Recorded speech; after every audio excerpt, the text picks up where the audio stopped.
Respected teachers, honorable guests, and my dear friends, a very heartwarming afternoon to all. This is Manvi Kumari from BBM PQ Batch, and I am here in front of you today to present a speech on the most debating and concerning topic of all times, that is decoding post-COVID-19 socio-economic problems. So before starting the speech, I kindly request you to pay your kind attention here for a while, just in order to motivate me. So let's start with a small question.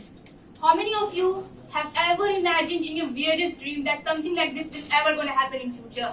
Some kind of deadly virus will wrap up the whole world into its blanket, and for making the situation even more worse and stressful, a war between two significant countries will break out. I mean, I had never given it a thought.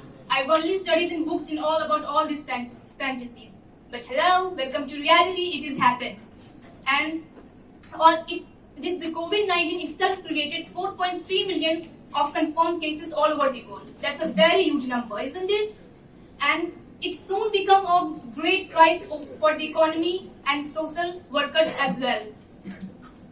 It created a large number of unemployment and poverty all over the world. It just impacted all sort of sectors. Manufacturing and production of commodities has seen a sharp decline. Talking on the business front, according to Plastic British Federation, 80% of the businesses has seen a significant decline in turnover.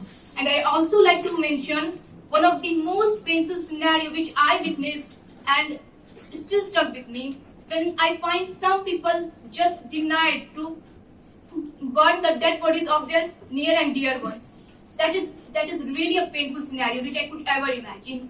Not talking about the post-COVID-19 scenario, which when all the businesses and economy are just ready to started to recover, but the destiny wants something else. And on 24th February 2022, Russia launched a war on Ukraine. And from the first day itself, it impacted the cryptocurrencies market to the 8%, with the 8% decline and a great loss in the stock market as well.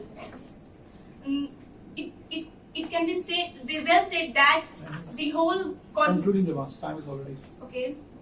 So finally, I would like to conclude my speech by saying, if everyone made war only according to his own convictions, there would be no war at all. We must perform our role in our best way to get hold over this worsening situation in positive, but don't be COVID positive. Thank you very much.